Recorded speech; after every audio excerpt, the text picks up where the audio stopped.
Another day, another basketball stories na naman ang pagkikwentuhan natin. At ngayon nga ay ang pag-uusapan natin ng balitang 3-team trade na gagawin ng Los Angeles Lakers.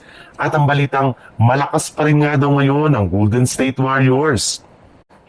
Ngayon nga na magbabalik na si Luka Doncic sa Los Angeles Lakers matapos ang kampanya ng Slovenia sa Eurobasket, ay naghahanda na rin naman nga ang kanilang front office sa paggawa ng bagong move para mapalakas ang kanilang lineup bago magsimula ang bagong season ng NBA. At isa nga sa mga naibalitang player na target nilang kunin ay walang iba kundi si Andrew Wiggins.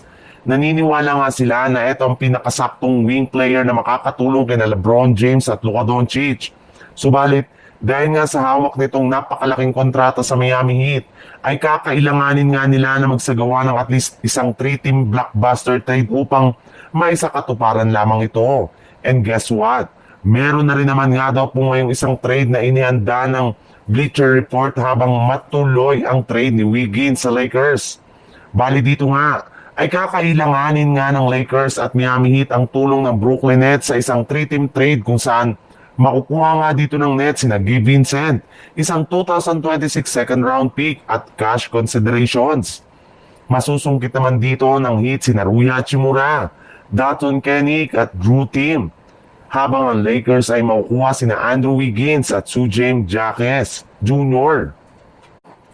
Sa ibang balita naman, katulad nga ng napag-usapan natin, kahit man nga ilang linggo na lang natitira bago ang training camp ay meron pa lamang ang 9 na player ang Golden State Warriors sa kanilang official lineup. Kaya tanong nga po ngayon ng mga fans, bakit nga ba kakaunti pa lang hawak nilang manlalaro ay hindi pa sila nakakakuha ng mga bagong manlalaro? Well, ayon rin naman nga sa isang NBA insider, ang tunay nga daw na rason bakit meron pa lamang silang 9 na player ay dahil hanggang ngayon nga ay hindi pa rin naman nga nila nasusolusyonan ang kanilang problema kay Jonathan Kuminga. Bagamat man nga may lumabas na balita nung nakarang araw na pipirmahan na ni Kuminga ang kanyang natitirang qualifying offer sa Golden State Warriors para manatili siya dito ng 1 taon, ay hindi pa rin naman nga itong opisyal na naisasakatuparan.